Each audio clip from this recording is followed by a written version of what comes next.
I'm going to go ahead and get us started. Welcome. It's a great turnout today. Thank you all for coming. If you don't know me, my name is Dr. Rebecca Majeski. I'm an associate professor and coordinator of creative writing programs here in our Department of English, Languages, and Cultural Studies, and I'm really pleased to introduce Dr.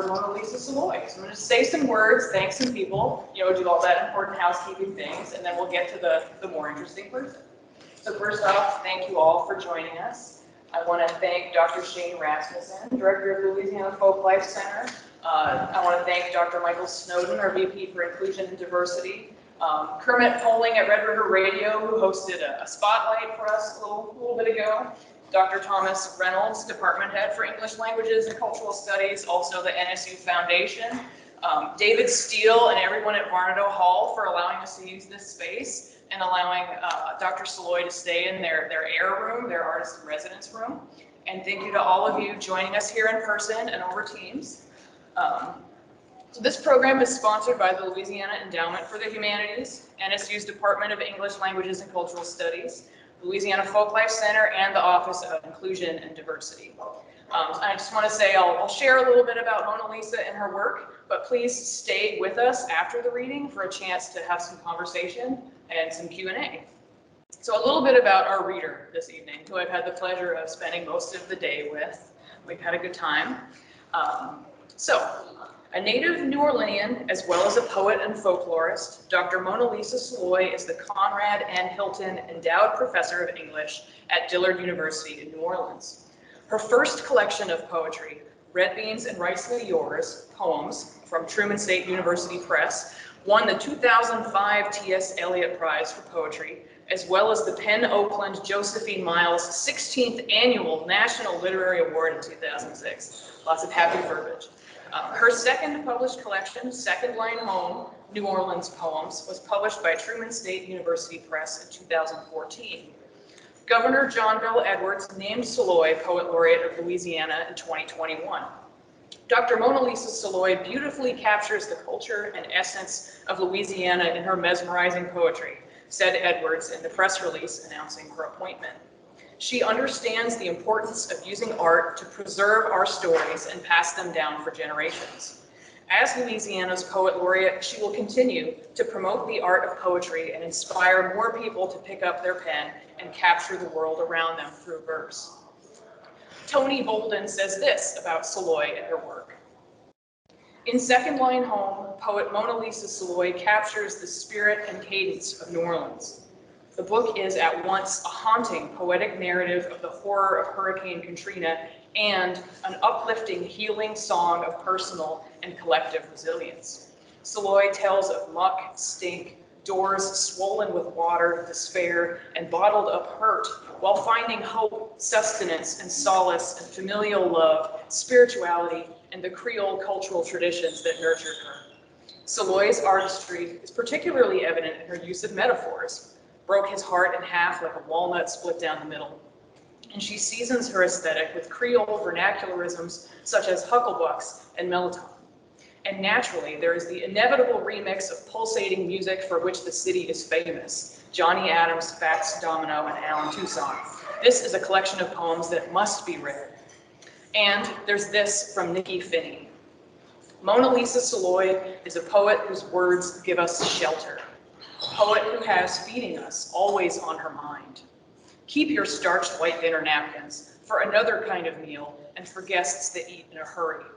Bring your hunger for family that still kisses each other at the open door and memory that knows the storm will end and the sun will rise again. Let's welcome Dr. Mona Lisa Saloy.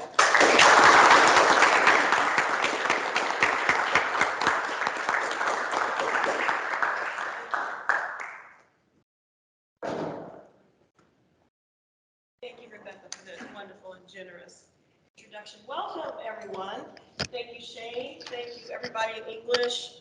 This is a wonderful space. You guys are blessed. I have enjoyed my time. I loved meeting the students.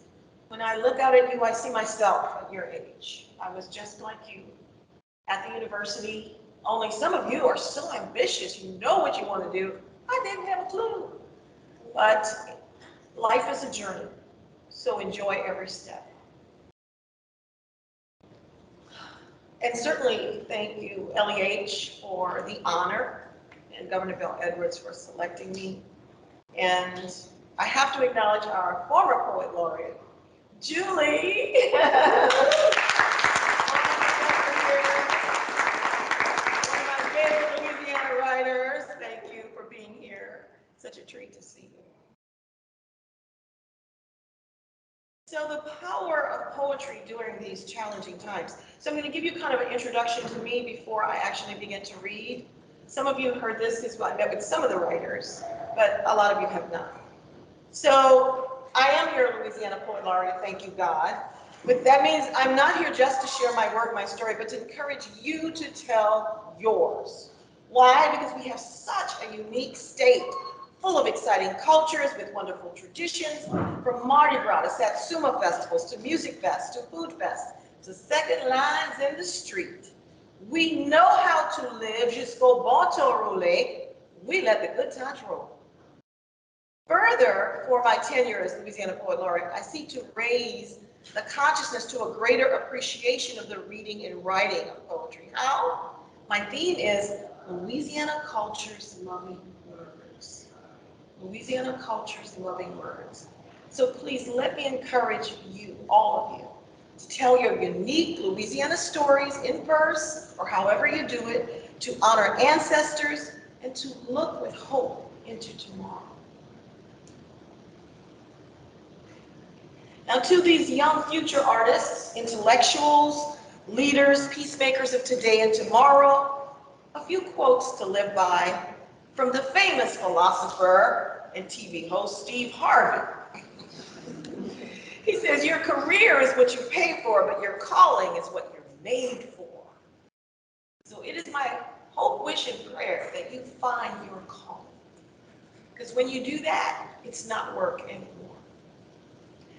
Another one, he says, sometimes God picks a nobody to become somebody without telling anyone.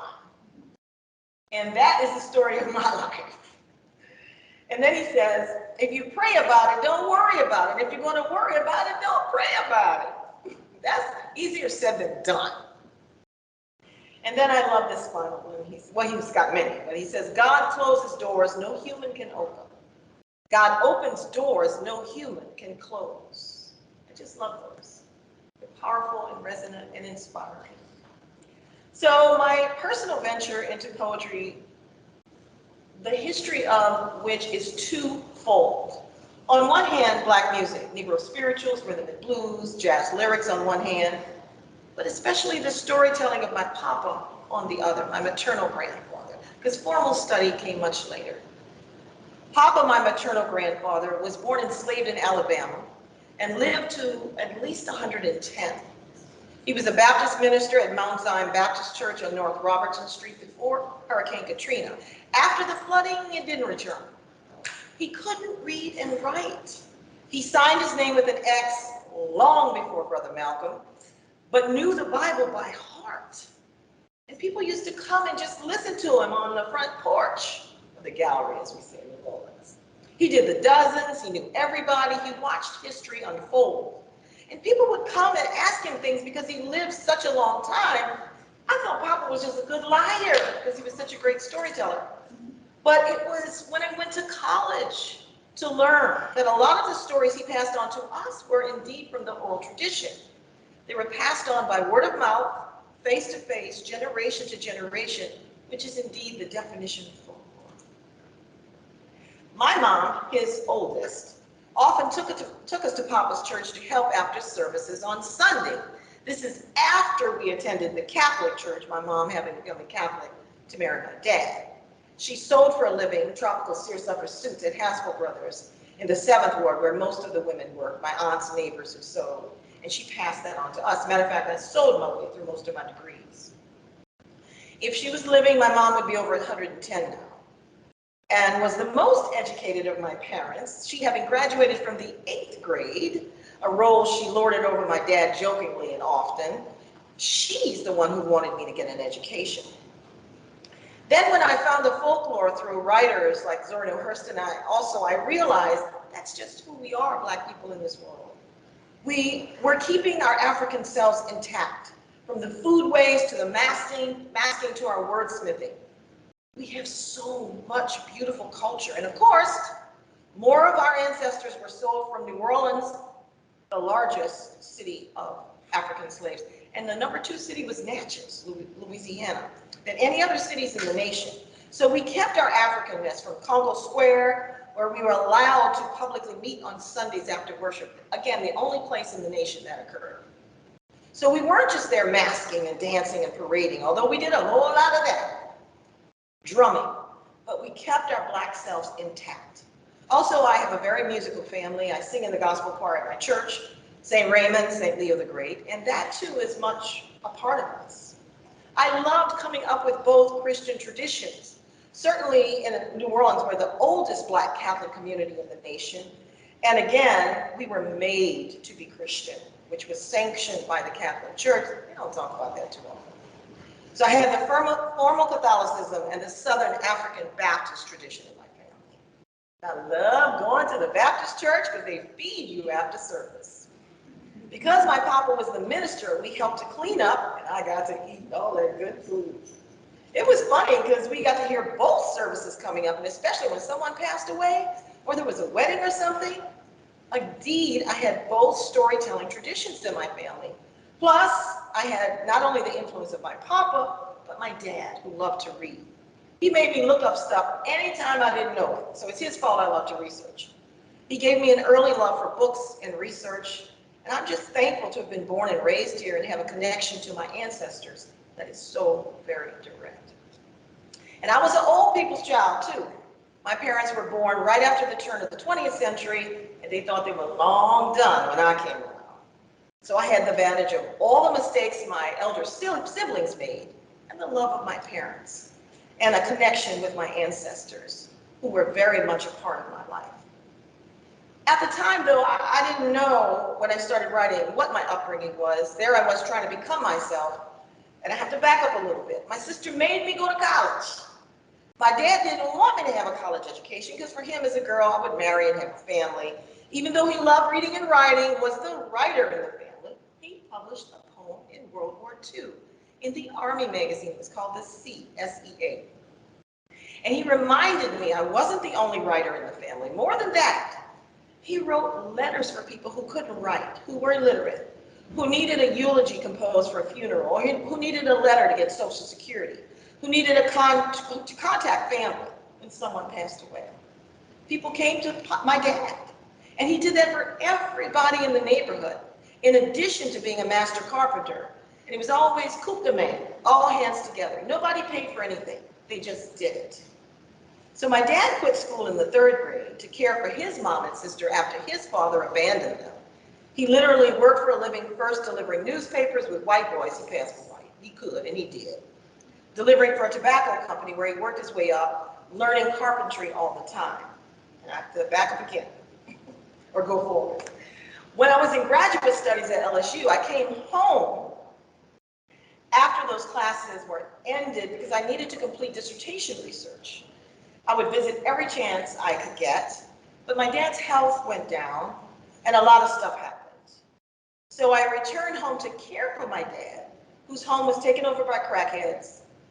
And I will write that novel and change the names to protect the guilty. But I had no idea what I got myself into. But then Danny told me it was my turn. What? So I then became the neighborhood scribe for families.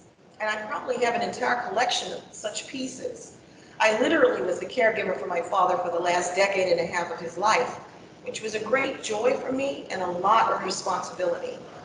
I was the one who didn't have kids, who wasn't married at the time, and being there, I took that on. So I became to understand more of what I missed at the time I lost on the West Coast, which was great for my career, but growing up as a poet.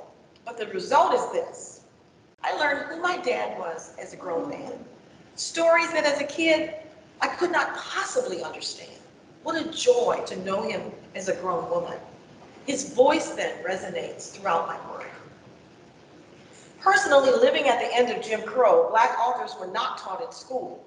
And it wasn't until high school at Xavier University Preparatory, they call it Xavier Prep, when studying British lit, Milton to be exact, that literary poetry moved me. Milton was Irish, but you hear British literature, but he's Irish. And I loved how he complained about the injustice of the Brits to the Irish, but creatively. That was my first foray into formal poetics, high school at the time. But again, I'll back up. Our elders preach that every day is not promised. Every day is not promised. Geez Louise, we are more aware of that now since the pandemic, since the videos of harassment and killing of Black folks. I'm so sorry y'all have had to witness that in your lifetime. I thought passing Jim Crow, it was gone. It would be over. So I apologize for all those fools who are still angry and racist and horrible. It's just not fair. But you've seen it because of the videos. And that cruelty woke up a whole lot of folks. Now, I did my undergraduate degree in Seattle. That's where I married young, too young. Again, my sister made me go to college, so I went. I just like to study. I really wasn't going for anything in particular. I went part-time for a while. I was working at the phone company, and I learned they would pay your tuition. I said, it's free and I can study? Oh, Lord, I died and went to heaven. And then, because I'd been a swimmer at Hardin Park in the 7th Ward growing up, I was able to get a job at the YMCA as a lifeguard. Because of the Y, I demonstrated swimming all over the Washington state and met the guy who became my husband. He too was a swimmer, and I taught things like yoga, and I taught babies. You think in my family I teach everybody how to read and write or study? I teach the babies how to swim. Later again, I didn't know what I wanted to do. I was making a living, but we were married, and 6 months after we were married, we had a car accident, and I lost my memory. I literally broke my pelvis in half, had a hole in my lung, and that's why we have seat belts now. They go across your shoulder. The steering wheel used to be out there. Now it's closer and now it's further rather. And the steering rod went through my chest. So I had a weakened lung. Now I'm healthy by the grace of God. My family today tells me that I wrote even when I was a kid, but losing my memory for a couple of years, I don't remember some things. My brother, my husband, the brother of my husband at the time, didn't tell me who I was. He didn't tell my family. So I lost touch with everyone I knew prior. In the accident, that car rolled over 3 times, fell 30 feet down an embankment onto the next interstate. I could have died at 21. We'd only been married 6 months. So the person who came out of that experience is who I became and who I am today. I remembered I was married. I didn't remember him. The doctor encouraged me to write, to keep a journal. I couldn't sit down for years. I had to either lay down or stand up straight, which wasn't easy. And that first year I was completely flat on my back, and I didn't know who I was. Literally, I had no memory with a bad concussion after the coma. Now, my husband was in school. I was working. He was going to school because he wanted to be a lawyer. We were living in student housing at the University of Washington. Next door was a coffee shop. That's where I heard young writers, Mary Snow and Anthony Elledge, who was actually from Cleveland. Mary was from the Northwest. They were young writers. They were the ones who were reading the Black poets that I heard for the first time. Sonia Sanchez, Leroy Jones, Don L. Lee, Alice Walker. There was an elevator, and I could make my way up and down the 3 floors. I would hold my pillow, stand up and listen to them. And I was there every time they had readings, and they would say, "You're here all the time, who are you?" We just started talking, and they said, "You talk like a writer." What's that? I was literally becoming myself, and they turned me on to these great Black writers who I didn't know existed. It was so touching. So most of my life, I've been talking back to them, sharing our part of the American cultural explosion. And even then, it was an explosive time. We're talking 71, 72. I had my journal full of stuff, little spiral-bound notebooks. So they took me to their teacher, Dr. Colleen McElroy. I remember that first meeting with her. She was already a professor at UW. She was from St. Louis, from another river town, another great tradition. Her father had been in the military, and they'd lived all over the world. He'd worked with the Ambassador Corps. And oh my God, she was a storyteller bar none, and a dedicated writer, even though her degree was something like speech pathology. Colleen looked at my journal, listened to me and said, let me show you what to do with this. That was it. From then on, I never looked back. And we had a community of writers. It was called Black Arts West. Black writers workshops in the community, in addition to taking classes. And great writers came to the school. And she taught me how to send out my work, literally type up poems and send them to a magazine, get them back. As soon as you get them back, reject it, send them out again, change the envelope, change the title, write another and send it out. And I did that faithfully, week after week. And I got published. And I entered contests, and sometimes I placed third place, second. Took a while. She showed me how to become what we call a writer now, because I had no clue. I was putting one foot in front of the other, becoming myself. And I left my husband because, again, I remember I was writing, and it was hard those first 2 years. I could only stand up. I got a job at the copy center at the University Hospital, and there was this sweet little white woman. I wish I could remember her name. She said she wouldn't give me a typewriter, but she said, you need to type this stuff up. It's good. And I'd taken typing at Joseph S. Clark High School, where I finished high school. I was ready.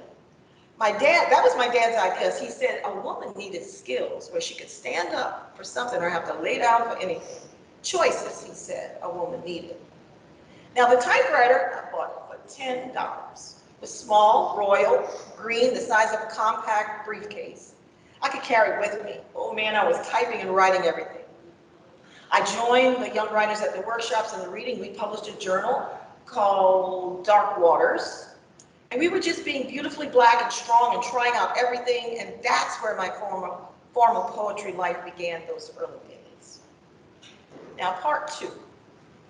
Why is poetry vital during these challenging times, from COVID to Black Lives Matter to conspiracy theories in this era of stupidity and fake news? Well, spoken word went hand in hand with rap. It was a natural progression of the dozens which came from slavery. Your mama jokes, if you've ever heard of those. Verbal prowess and verbal dueling. There were national events, international spoken word contests. There were shows on HBO in the 90s, so it's no wonder that a 16-year-old Amanda Gorman was Youth Poet Laureate of Los Angeles at 16 years old and could be seen on television with Morgan Freeman. Well prepared, supported with a full ride to Harvard, then presidential poet for President Biden. Poetry packs more bang for the buck. Literally, verse says more with less words. How brilliant is that? History provides significant dates of events for humanity. On the other hand, poets reveal how it feels, tastes, moves, affects people, shames people, devalues or builds people, offers hope, perhaps how to handle these difficult times. Plus, great poetry is memorable. And because it is, it's repeated, passed on like a good story, showing off just for readers and listeners. Poetry, then indeed all of literature, provides that human history, only poetry tells it better. After telling you that brief history, what does that sound like? Or how does any of that translate into poetry? Well, a variety of ways. I write what comes up, combined with what I observe, what's happening, what moves me, what I care about, the memories that bubble up, that I often appreciate more in memory. And mostly, I want you to know how we lived. Not what it says on the 6 o'clock blues. How we live well, even without much. So on that note, poetry packs a punch in the gut, or the heart, or the head and all of it. Since it says more using less words, poetry paints pictures and words that people can see in their minds. Tells tales folks feel in their hearts. Plus, there's many messages in our mess. And it's meant to be shared, meant to be sung like the lyrics of popular songs that stay with us for generations. It's memorable, making it resonant, and sticks to us like good flavor of food for the spirit. We repeat a good line again and again. It's the message in the first line or the middle or the end that professes our humanity, our causes, our celebrations, our cultures, our cares and woes. Poetry sticks to us. It's immediate, energizes, satisfies moments when we need to say what is tough to tell. A fire that doesn't burn, but warms the heart or the afflicted while a comfort to those hurting, healing words that come to body and mind. So now for my work, and we can have Q&A after.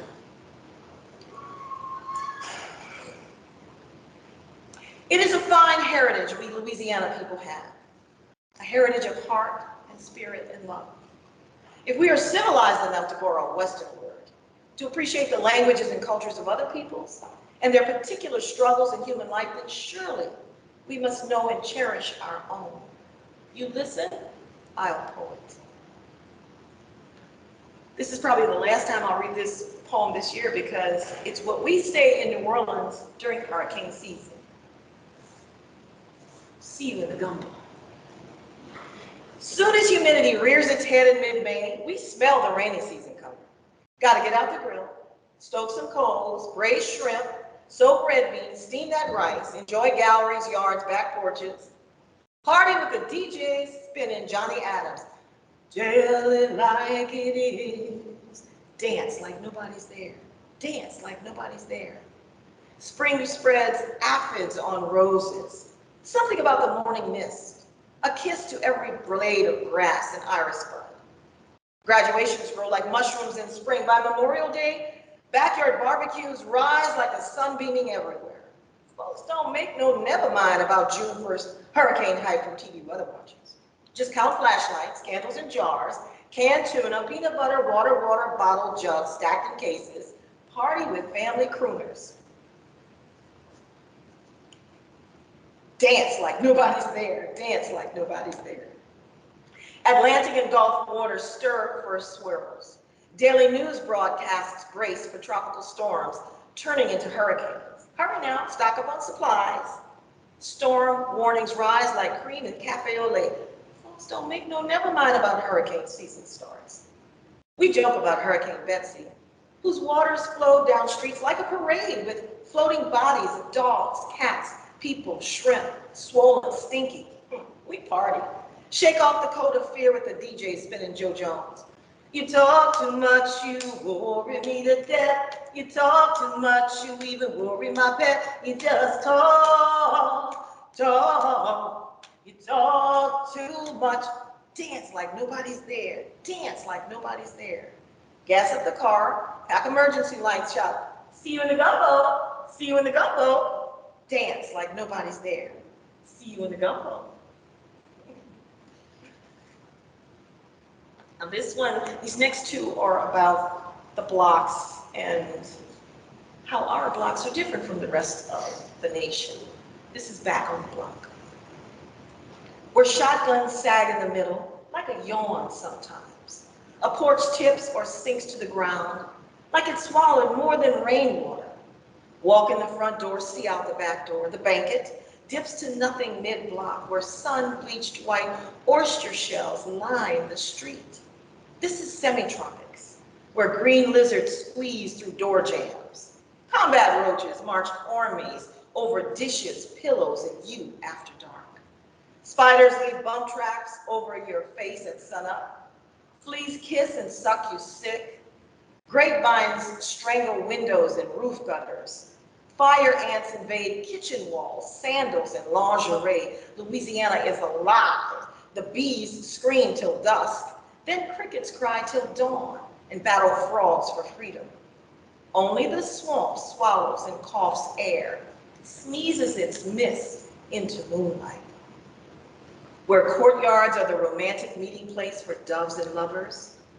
Between the louvered windows and French doors, wooden dance floors dip under tiled ceilings, with potted begonias hanging between palms and bricks. Well, I sweat, scratch, heat bumps, and mosquito bites. Brown bugs bring my body to its knees. Decay knows all seasons, from steel blue-gray to bright pea green. I sip mint tea, wipe my forehead with a hand towel, fan myself to sleep. The only strict lines are asphalt, street lights, airport runways. Even the banquet erupts under oak roofs. This is the second one, New Orleans, a neighborhood nation. Possums sleep middle of the road sometimes, invade soggy walls after hurricanes dump heavy rains. Hide in your clothes closets and eat through my canvas book bags. Must taste like peanut butter and strawberry jam.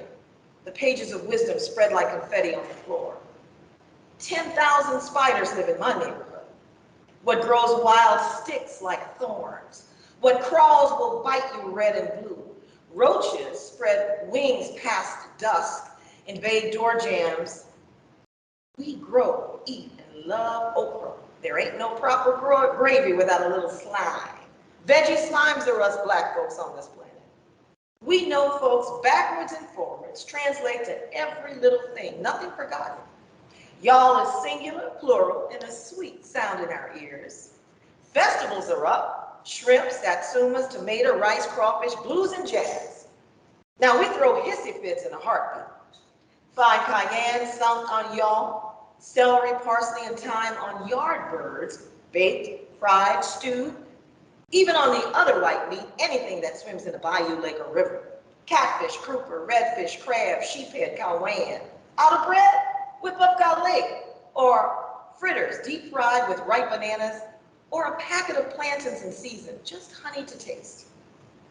When weather dips below 70 degrees, not too low, our winters without cold, then it's gumbo time. Okra, seafood, beans de jour, red beans, white beans, butter beans, crowder peas, plus black-eyed peas, the eyes of God on us. We still make hucklebucks in summer, make suppers to raise bucks for folks still stuck between a rock and a hard place, and pass potato salad over a fence for a backyard barbecue with hot beer and hurricane cocktails at sunset in yards or on galleries glad for time measured in minutes. That's our neighborhood. This one is called Louisiana Log, and it's dedicated to Bob Kaufman, who wrote long lines like Walt Whitman and Allen Ginsberg, the Beat Generation. Louisiana Log. Land south of the Mason-Dixon, of Gulf waters and Mississippi tugboat size. Land of cane, rice, and watermelon, jungle plums we call them. Po' boys, patios, patois, pecans, pecan pies, pralines, and papier-mâché masks. Place of oak tree swamps, pine and cypress with hanging gray moss punctuated by peacocks and pierrots. Lands of Creoles, Cajuns, Black Indians, Cowans, mudbugs, catfish, and bayou crooners. Region of hot, wet air, heavy with hurricanes, honeysuckle, Irish hash, and Haints ghosts. Land of black-faced Zulus, Louis Armstrong river dragons and griots, grits and gree-gree with Luke Garou sunsets. Zone of cockfights, absinthe, tafia, anisette, and gospel groups, congre and gravel sidewalks. Land of deep-fried fritters, the boot state, trying to keep its head afloat, the Long Lake state, the polluted pontchartrain, the Tooth Fairy state, the coon-ass state, the red pepper state, the home of Tabasco sauce, the U.S. precinct of Mardi Gras and street parades with great flambeaux and marching bands, the best in the Southland. Home of pelicans and cranes, ringed roaches a finger long that fly and face you at sunup. Climate of smiling eyes and handshakes and great hugs and southern hound dews when every day's a come on out of the thunder shower day. Longitude of lanyap, yeah, you're right, and starlit nights. Meridian of Cubillon, hush puppies, gumbo and deathless days, everyday hallelujahs, crawfish bisque, praying in tongues, novenas and graveyard gifts of lilies, silver dimes, and bamboo. Tropic below sea level of Scorpio and St. Joseph salutations. People who parade paint faces and forearms like irises and demons. Domain of bayous, levees, canals, and alligators, bugaloosa and wrought iron fences. Neighborhood of voodoo good luck, yam crops, and misbeliefs. The password is pate and umbrellas dance. Latitude of leprosy, soybeans, clover, jasmine, and mildew, dead moss. The vicinity of sidewalk cafes, boulevards, preachers, priests with cathedrals of saints' bones and a chapelina. Soil of courtyards and river blues, Professor Longhair riffs, Zydeco and rosaries on Wednesday nights. The Mahalia Jackson and Fats domino belt, where the saints come march, where you find your thrill.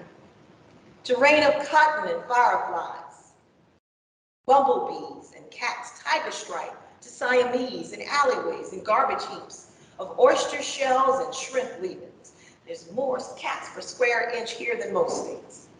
Department of Big Chief, cafe au lait and beignets, gale, couscous and milk, sphere of classical, Dixieland, jazz, rhythm and blues, Bayou blues with Baptist Catholics and the Ku Klux Klan, with jazz singers and souls crying. State of Chocolate City number 10, with fortune tellers, spiritual healers, wall geckos, muddy watering missionaries.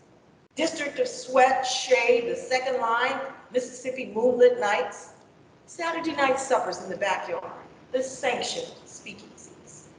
Confines of Thibodeau, Chapatulas, Houma, Tunica, and Louisiana Red and Wingtips.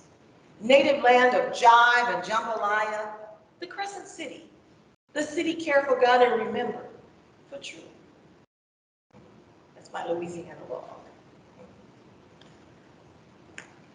This poem is short, and it kind of tells you, it's one of the poems that talks about my purpose, and it's, the first line is the title, like Langston Hughes did. I'm living to heal the hole in my heart, from Middle Passage saltwater burns, to kiss the earth of my mother fatherland, to become one with my ancestors, the Ashanti, Ibu, Hausa, Yoruba, Pygmy, Dogon, Wola, Fulani, Zulu, Watusi, Mandingo, Nubian, my brothers, my sisters, my mother's great-great-grandmothers, my father's great-great-grandfathers, my ancient homeland, my people with ages and ancient temples in their eyes. Saltwater Africans return to me, the salt burning my eyes, a cleansing of heart. And then I mentioned how we are such a amalgam of many cultures. So this is called Sankofa Nola. And Sankofa, you may have seen it. It's an akan image and proverb. It's the images of a bird looking forward and one looking back. So we have to know the past to go forward. Sankofa Nola. Our names return 2 or 3 or 4 centuries to ancestors shipped here like sardines. Saltwater Africans coupled to Euro, Irish, French, German, Italian, Spanish, Portuguese, Filipino, or natives Choctaw, Houma, Natchez, and Alabama, others far and wide. More recently, Vietnamese, Latinos from Honduras to Mexico. These families with roots like the live oaks, firmly planted, then arms embracing and arching over us like an umbrella. Against torrential wars, winds, diseases, disappointments, bring our African selves and souls to echo from Cuba, Haiti, all points Caribbean, Central American to carve lives, into New Orleans, Caribbean North, into neighborhoods like Gentilly, Sugar Hill, Treme, Paleland, so many others, resonating into celebrating births, baptisms, confirming cultural dances of sorrow songs, blues, jazz, reggae, and burying our dead in rocking homegoing gospel celebrations with horse-drawn carriages of solemn dirges of grief, then handkerchief flying, trombone blasting, second line dances celebrating a life well lived, so we can cry, smile, and continue masking until the next Mardi Gras. And there's a whole lot of praying in between. The altar candles lit in promises of faith, the novenas of devotion to our Lord, venerating saints like Anne, Joseph, and saving sinners, cleansing souls and blessing each day, each week, each decade, each century, the promise of better for generations to come. Not hurricanes, not tornadoes, not torrential shifts can sway such steady faith and love of God, family, community. Firmly planted for centuries, Black Creoles who know how to live well and do daily. La joie de vivre ain't no big mati, no big lie. Love always, committed to caring. One family, one block, one church, many Cubans, Haitians, Puerto Rican, Creole cultures together, celebrating each one's crafts, teaching each one's generations, grounded in this Crescent City landscape of camellia, bougainvillea, hydrangea, iris, insippi, and pontchartrain clay, with swamp, mosquitoes, and sunshine. All right, so I hope that's a good introduction. So we're going to dig a little deeper and get into families. Southern sisters. There's a way Crescent City women, downtown brown sisters, put a face towel on their shoulders. Sweat rags for summers when it's hot enough to melt tote cheese on the banquet. There's a way New Orleans women, brick-head red sisters, carry a kerchief through long tan fingers. It's like the hand that fans you. There's a way Crescent City sisters throw a wink with a wide smile, so good, makes you want to kiss your mama, yeah. Makes you want to kiss your mama, yeah. There's a way the home of Hucklebuck women tip a hat to the side of their heads and strut all dressed up to kiss like queens of the ebony isles. Makes you want to kiss your mama, yeah. Makes you want to kiss your mama, yeah.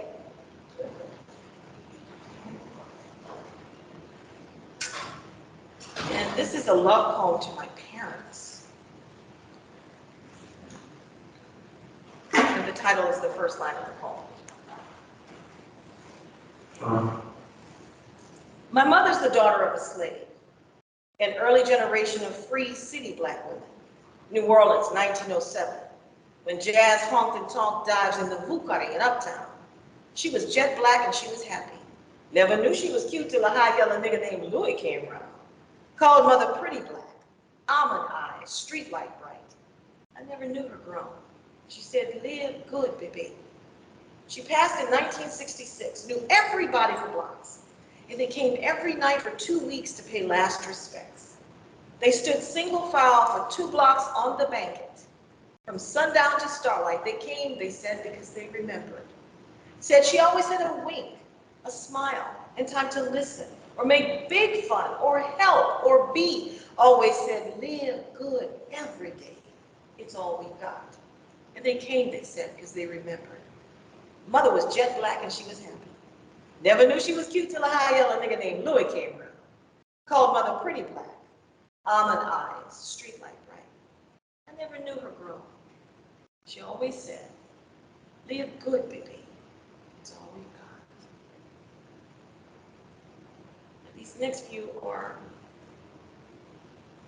about my dad, and you hear his voice. My Creole daddy. This is my dad's blue easy chair, 4 years old and still too new. It blues his eyes when he sits sipping coffee and chicory, more like Mississippi River mud. This is my dad's green shirt that fades his eyes gray sometimes when he calls me by my sister's name now. But I remember that he wiped my behind and mopped the floors when mother tired of walking all over New Orleans to Congress hats for that special Applejack brim he needed to blend with this green shirt he can no longer button by himself. I fold family memories with this green seersucker shirt, thinning finally like Daddy's snow white 87-year-old hair.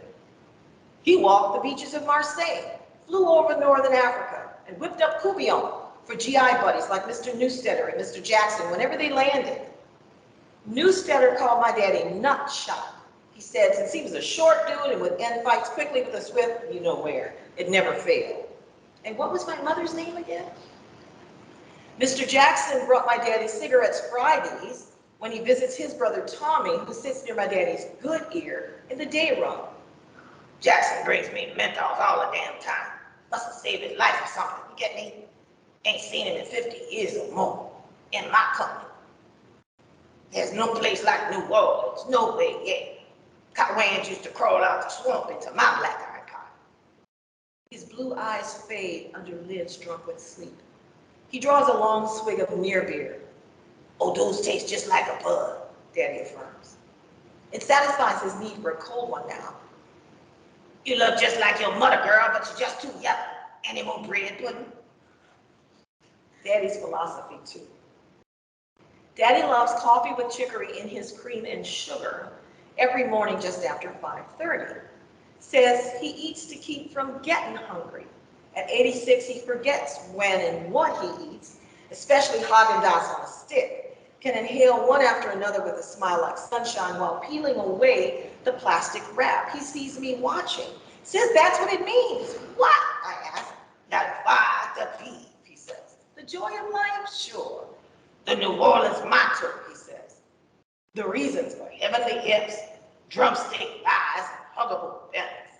Yeah, you're right. Even the French say that, Daddy. No, girl, not like we do.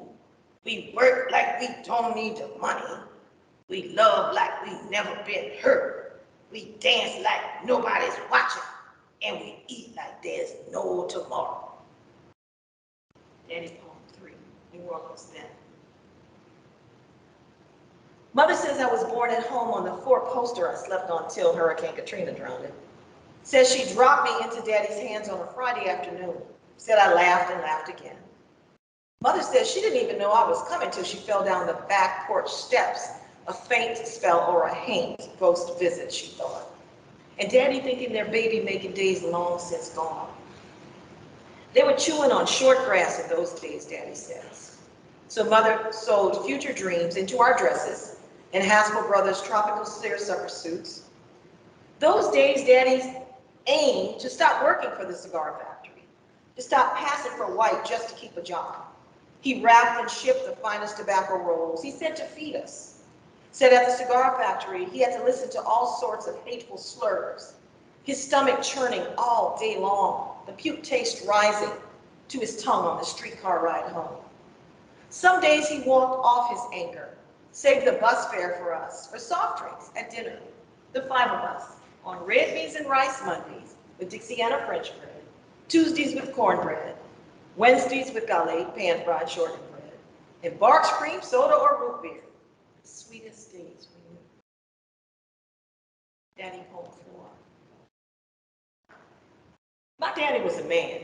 He might have been high yellow, but no one was blacker inside. That came from his Uncle Henri, a dark Creole who raised him after his daddy left his mom and little sister Mildred. Daddy quit school in the 3rd grade to work, be the man of the house. His first job at the cigar factory, he sorted tobacco, then rolled watching the wrinkled faces, happy for a buck a day. The smell, he said, soaked his skin, and all weekend washing left traces. Then Mondays rubbed the cigar smell into his pores again. I can see him now, a short, wiry, white-looking black kid who had to keep his mouth shut so the bosses wouldn't know he was colored. With 3rd grade schooling, said he counted faster than the lot of grown men, had a knack for organizing, away with customers, never lost a sale. So they put him on deliveries where he picked up new customers all along River Road, driving around the Pelican State at 15, bringing home beaucoup de l'argent since 8 years old. My daddy, he was a man. Daddy Poem 5. My daddy loved 3 families. Ours was the 2nd. He outlived 2 wives, buried them in a flow of tears and beer long as the Mississippi. Mostly I remember lots of hugs and kisses, snuggling next to Daddy during the nightly news on TV, after dinner daily, or him dancing with my dark chocolate mother at night at the Autocrat Social and Pleasure Club on St. Bernard Avenue. On Fridays in season, we had crawfish by the pound, oyster loaves, or hot sausage sandwiches at Mulay's bar with draft beer we took home in a stainless steel pot that sealed like a canning jar. Springtime brought Kawe and swamp turtle, and Daddy's expert taking of the head, then gently removing the neck gland, a purple thing of poison if burst. He hung that headless turtle. It's still kicking for 3 days on the wooden fence. Even its head snapped for hours in the grass. Never lost a Kawan. Its 21 meat flavors tasting of beef, pork, fish, and then some. The turtle eggs, Mother's favorite, promised youth, health, and sexy eyes, Daddy said. When he shooed aunts, uncles, and Mother out of the kitchen, he blended herbs for saute and his special roux before stewing. Big Sunday breakfast with galette, stovetop shortening bread, and homemade cocoa, omelets whipped just so to let Mother sleep late, then wake us for church. He wouldn't come. He said, just pray for me. I'll get to glory. Go long so big. Okay, I hope you enjoyed those about my dad. There's a few later, but. Okay, now this one is more on my mom. It's 2 about my mom. Mother with me on Canal Street, New Orleans. My mother's face in the sepia photo like an Egyptian mural, a painting speaking my past. My mother was so chocolate, so sweetly smiling, full of hugs and how you doings. that when my yellow face hit the front of the St. Charles Avenue streetcar riding on Canal Street, and she let me sit in the only seat, the pond-smelling gray-haired lady asked us, "You keeping hot for a white family uptown?"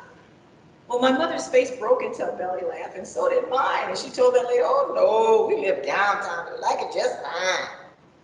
Then we stepped onto the steamy pavement, the bus pulled off. Mother hugged me tight and told me that I might be yellow, but I was black as her. And I could hold my head up forever, because my heart was pure and black, just like hers. And chocolate was good and meant to be savored, whether it was light or dark. And don't ever forget it. So I said, "No, indeed, Mother. But I sure wish my chocolate showed brown like hers, and white folks wouldn't have to ask me if I was a war baby or a Chinese or anything other than what I was. So happy to just be my little black self. And when we get home, I'm going to ask her papa to tell me about how when folks be carrying shit in their pockets, it makes them stink." "All right," she said, "don't get uppity now. Let it go then." So we went home holding hands all the way. This one is missing Mother. My neck curves like Mother said it would if I didn't sit up. Stand up straight, or you'll bend over like a person older than you are when you're my age. When Mother's eyes saw me stoop, my back straightened like a narrow balloon, blown, ready to make a stick figure for a clown. Mother's eyes had a way of following me like a shadow, always there, just beyond sight, electric, like she had superpowers to make me smile at her wink. She liked to wink at me. And I melted each time, warmed over with her narrow brown eyes, the color of raw almonds. Somewhere in the 2 weeks past 16 years old, she left me, shriveled up like a blue prune, and left this life without saying goodbye. There was no one at the corner of my eyes, slim and sparrow like hers, gone. Why is God so full of love yet cruel? Where are my mother's eyes? Do her winks lace heaven? For years, I carried her sayings on my back like an alligator, snapping, stinging, hugging me for dear life. Now her ways and wisdom are tucked neatly in my pocket, in my head. Sometimes I forget her chocolate face smiling at me until I touch that space in my pocket, the rough alligator skin familiar. Its arms smaller over time, but its growl and bite, claws, hold me again like today. Dusting her framed face, speaking to her sepia photo damply dinged in Katrina mold and humidity. It's hard to believe I'm older than her last day. She, a married mother as a teen, divorced soon after 20, then married again to my Creole dad, Louis, the second love of her life. The first time Daddy saw Mother's beautiful teeth smiling at him, he was in love. Gave her the first taste of chocolate, the color of her cheeks like a frame. He taught her how to say "baby," like my big brother John calls me, and "Stukawan" in spring.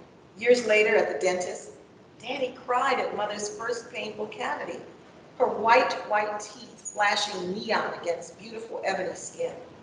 Near his last days, the guilt fell still from his salty eyes. Me, the baby girl grown now, and too long in the habit of slouching over stacks of books, book bags, magazines, microfilm, archives, journals, old and new. Me pregnant with papers to read and write, ideas stinging my head like mosquitoes.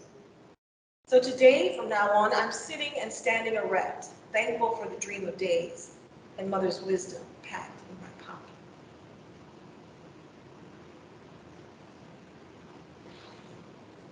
I'm just going to read a section on shotgun marking. Skip that. And how y'all doing? You okay? All right. So my name really is Mona Lisa. I had nothing to do with it. And this is that story.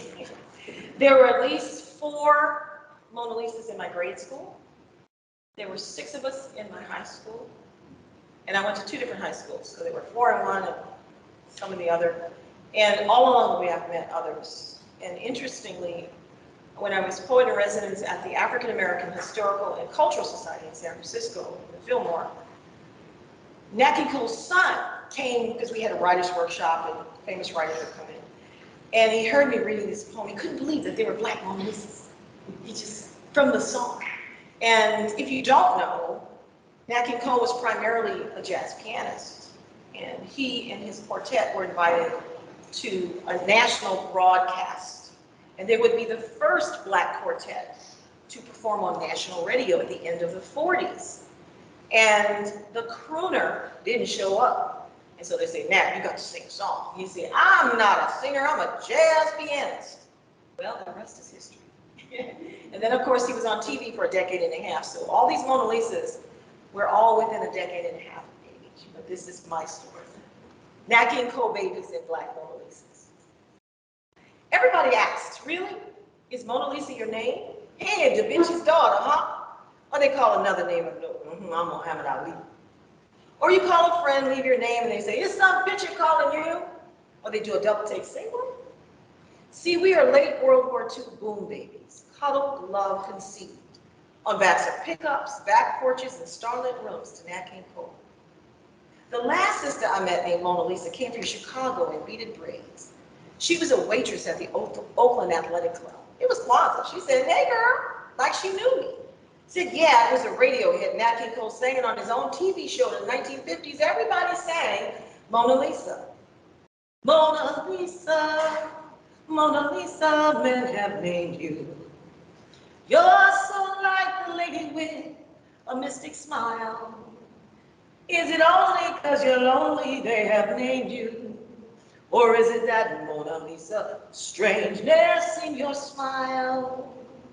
Do you smile to tempt the lover, Mona Lisa? Or is it your way to hide a broken heart?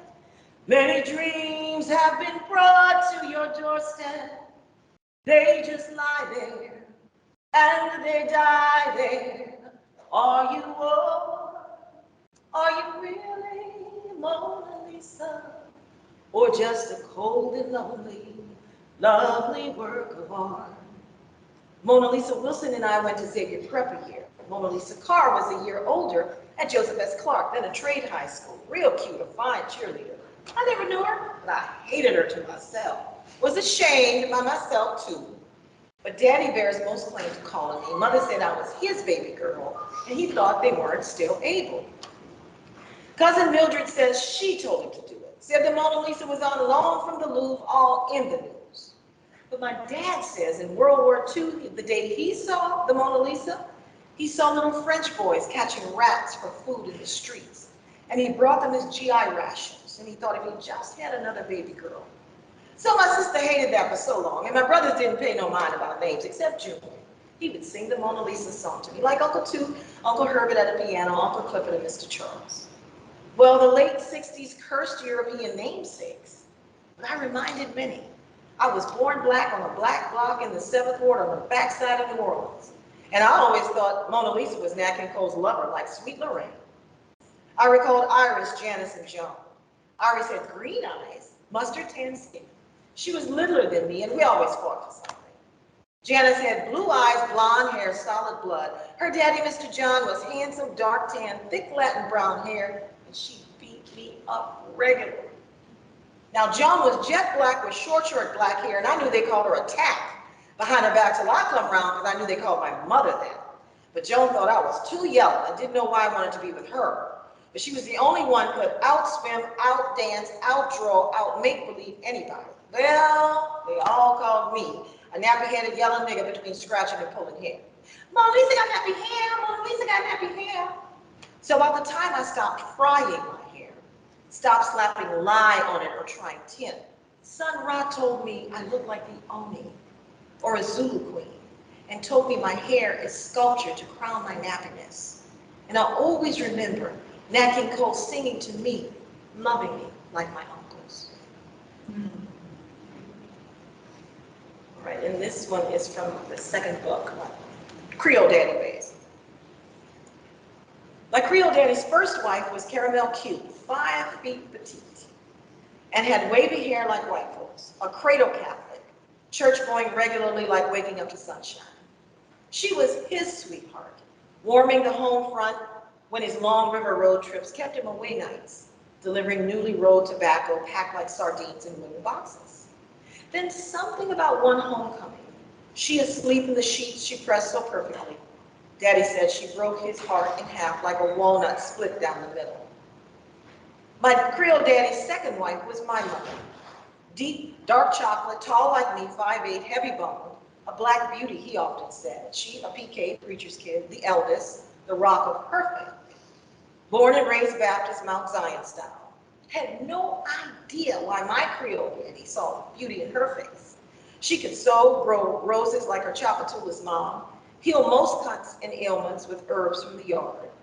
From Baptist, mother converted to Catholic to marry my Creole daddy, and that was the last time most saw him at church until his end. My chocolate Creole mother was more Catholic than my Creole daddy, he said, and she prayed enough for him too. She prayed to the Blessed Mother and practiced healing when folks needed it. Few spells, only blessings. When she passed away, my world crushed like smashed pecans. Scattered hope here, broken dreams there. I see her nose daily in my mirror. I kiss with her lips, smile with her eyes. She taught me to crochet when it rained for days, to find the beauty in any space of a home. And though she feared water, I swam for her, brought home medals to assure her the kindness of water. And that Negroes really can swim, mother. Okay, you swim for me then, she said. My Creole daddy's last wife, Dee Dee, was tall, milk chocolate, rockin' Baptist, and the rock of her family, raising 9 kids alone, caring for her ailing father, a good Christian woman. Like my mother, she sang any day. My mother sang Charles Brown's Bells Will Be Ringing. Any season, anytime she had a mind to belt it out like a sneeze. But Dee Dee sang, Amazing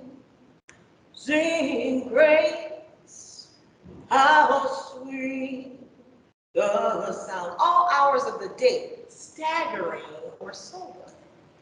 Dee Dee was common and had little common sense, stayed drunk daily. And that ain't no big martini, ain't no big lie.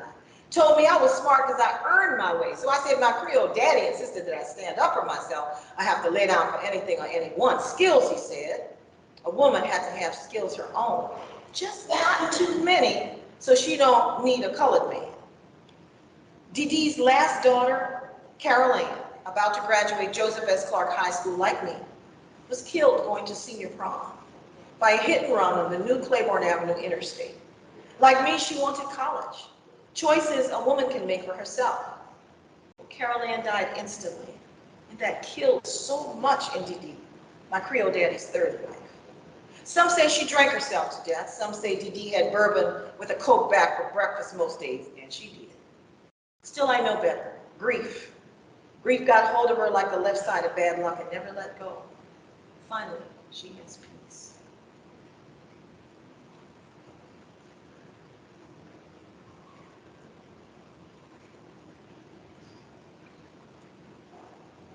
Oh, looks like I have some repetition here. I'm just going to jump past it. Oh, I see, I just hit the wrong thing. Sorry about that. So I mentioned my sister, and I have several poems for her, but I am going to read one. This is from the first book. This poem is for you, my sister, Varnado. Still 8 years my elder, I remember clutching your circular felt skirt, me all snotty-nosed and wanting your rhinestone sweater. I remember wishing to follow you to the zoo or the record shop and being told to skip rope or dream little black girl dreams of saints, voodoo queens, or guardian angels. But you fed me Brooke Benton, Dinah Washington, Ella Fitzgerald as appetizers. At 10, I was drunk on Nat King Cole, Coltrane, and Miles Davis, and my spirit would never be measured in years again. One fall, you ran from Jim Crow, left for Seattle, our room full of your rose hip sachets, your old green leather jacket, and the straight skirts I had no hips to fill. My life shaken without you was empty like a finished Barks root beer. I wore loneliness like your hand-me-down scripts. When the record player screeched, I heard your voice, hey girl, between Johnny Mathis melodies. When Sunny gets blue, she breathes a sigh of sadness, like the wind that stirs the trees. Your face faint floods me with your Chapatula smile, thick black braids never aging in your high school photo. After mother passed and brother joined the Marines and daddy drank his memories sour and stale as day-old beer breath, I wanted you to answer my anger, to wipe my tears dry with a sock hop or a backyard barbecue. So I followed your memory northwest over Cascade Mountains and Suquamish tribes. I heard mother's voice. You mind good now, you hear? You mind your sister good now. You, mother of a son, wife to a man who believes love and unidentified emotion, tenderness a foreign conspiracy. Each season of male a burden like horror, the hell on his shoulders leaning on you like a sawhorse. Your hands are the color of gentleness in Pacific sand. Your breasts broken with years of curses cold as frostbite, and our prayers melting each scream like fudge. So sister love dipped in golden seal mouthfuls of carrot juice and holy water broke the pain of those years like a finger snap or a joke. This poem is for you, my sister, with your Chapatula smile, jet black braids, that round bottom like mother's, and your ankles that swell with the rain. Still 8 years my senior, time peels away. Kiwi fruit memories stay with alfalfa seeds sprouting friendship, globetrotting. And as we skip across Caribbean beaches or Pacific shores, we swim among warm crowds. Your eyes soothe me like the guardian angel of my childhood dreams. We are masked in love and mother's smile. So this poem is for you, my sister, with your Chapatula smile, jet black braids, round bottom like mother's, and your ankles that swell with the rain. Now it's getting on in time, so I'm going to, and here, end notes. Southerners sip cafe au lait with galette, pan-fried and flat, like the raindrops this morning. We smell the rain before it comes to visit, the damp aroma, its calling chord. All legs, feet, and head eyes, the sun kissed us all from New World, Louisiana gumbo, like the gray eyes of whatever's in the kitchen sink with melitone, parsley, and onion to taste. No one yells because we carry how you doings and s'il vous plaît between paponés. We save our clothes, make groceries, wash and scrub the porch and bank it with lye after hucklebuck spills and boiled crawfish leavings to clean and erase evil spells. No insults shake us, naivete warms us, our hands toughen after sewing machine needles tattoo lives of customs and costumes each Mardi Gras. We outlaugh enemies, close louvers to their curses, retreat to the gallery where lemonade and laughter lives. So I ready my kerchief and umbrella for the next second line and catch new tales. Et là-bas.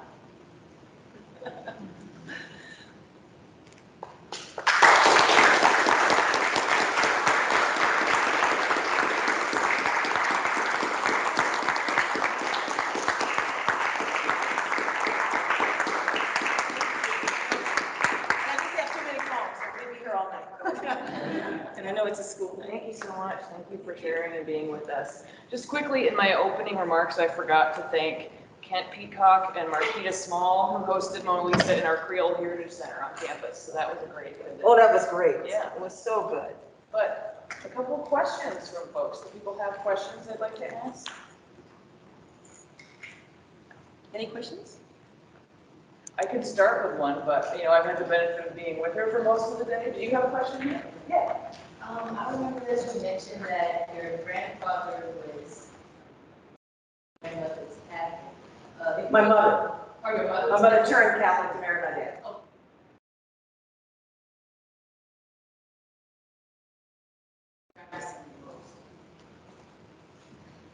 I'll try to make it short. That's a great question. All right, so I was born and raised Baptist and Catholic.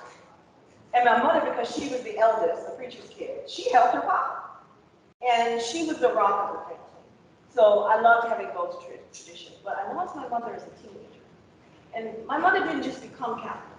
She, like she did with her father, she cleaned the church. She starched and pressed and washed and bleached all the vestments for the church, the priest's clothes. And when my mother died, the priest came to our house in our living room and told us we were mortal sin and should have never been born because both my parents were divorced and I left the Catholic Church. After that, I was a Buddhist, I was a Baha'i, and years, I was Church of Religious Science, I was not only Nichiren Shoshu, but I was African Rose, and back to Baptist, and now I'm back to Catholic because I love worshiping with my family, and we have a rock and gospel mass on Sundays. So I sing in the gospel choir. So first of all, there's only one God. And that's the one thing behind in Buddhism. Buddhism is really what God in Buddhism. It's a way of life. It's appreciating nature, that God is in everything. It's peaceful. But it wasn't spiritual enough for me. I needed that prayer, and I needed that. I mean, meditation is cool, but I needed to talk to God. And there was no God in Buddhism. So God bless them, it's just a different culture. And it's not a religion. It's a practice, and a beautiful one. But Baha'is taught me, they study all the religions of the world. And so that was so enlightening. I even read the Quran. I said, why do they treat these women so bad? Because Muhammad didn't say all of that stuff. And so I was just shocked. And again, I was in different communities, but once I returned to New Orleans, and I still have lots of Baptists in the family. For instance, my little cousin Val, I used to braid her hair. She does the Love Alive choir. It's 100 children choir. It's a neighborhood choir. My cousin Dwight does Shades of Praise, which is the only multiracial, multi-denominational choir in the city, and they tour and stuff. And he's the music minister at Xavier, as well as our music minister at church. And so we just did a concert Saturday night for the Archdiocese. It was all the choirs. It was rocking. It was so good. So for me, there's God, and then there's religion, which has sometimes nothing to do with God. And so once I was able to make that distinction, and that was after many years of torture, because that broke my heart. Why would you do that to young children? It was cruel. But I've learned that some people in religion are not as good as they ought to be. And you know that from the stories. So that's actually what happened. So I am now a practicing Catholic, and I enjoy it because, again, I was always searching for God, just disappointed in religion. And even the Baha'is in the Northwestern, when I became court lawyer, they said, hey, we know you. Yeah, right. And so the only thing is, what I loved about that was the women rocked it. The women were the leaders. But again, it's just religion, and there was always dissension and all that. I said, well, if I'm going to have it, I'm going to. And now we have an African priest. He got a PhD, and baby, he is awesome. Gives us a lot to chew on all week. And he lets us be our beautiful black selves. But sometimes when we have white priests, they don't like that so much. And we have divorced that old kind of Anglican. We don't do that. So we do Negro spirituals, we do contemporary gospel, and we love it. And that's what held me through all those 16 moves and 14 and a half years and 12 different addresses to come home, to get into my family home, praising the Lord and having a good relationship with God. It gives me peace in my heart. And so that's above religion, but I am a practicing Catholic, to answer your question. So you have to do what makes you feel good. It gives me a lot of peace. I hope you find that peace. Any other questions? Another question? I guess I can ask a final quick question if that's all right. We obviously have a lot of students in the room. We have a lot of young writers in the room. And you know, when we're starting out, when we're trying to figure out what's our story to say, what's our path in our creative field, there's a lot of messaging.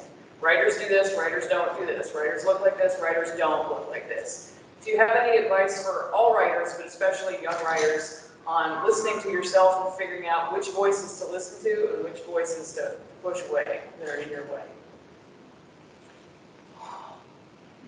I can tell you that for me, writing was never about fame. It was never about being out front. It was always talking back to my ancestors, the great writers that came before me. And so I constantly read and study because it fills my heart. It teaches me every day. And for instance, when Nikki Giovanni said, black love is black love, I said, we got that. Ours is just different. So I've always been talking back to them. My point is, make your work be about more than you. You will be in it, you can't help it. But if you can find something you're passionate about, we need you as intellectuals and artists and leaders to take us into tomorrow. I'm doing my part of it today, but you're tomorrow. So we need you to step up and be the artist and the leader you are. Be authentic, trust yourself, and be after something greater than yourself. Truth. And pass it on. And we have so many beautiful cultures. Honor your ancestors and document your stories. Doesn't mean you can't be in it, but it can't just be about you. If it's about selfish aims that'll come out, you might capture people for a minute, but you won't hold them. And so for me, it's always been about the work, study, and I just want to leave something behind that people will know who we were. And I didn't know we were poor. I mean, we could eat, even though sometimes all we did was mayonnaise on bread. It's just that we were together and we were happy, and I felt loved, and no gunshots. So I didn't see that in the Leroy Jones or other people. So I wanted them to hear ourselves. And this is the last frontier, folks. People don't know us. And I did my part, it's your turn.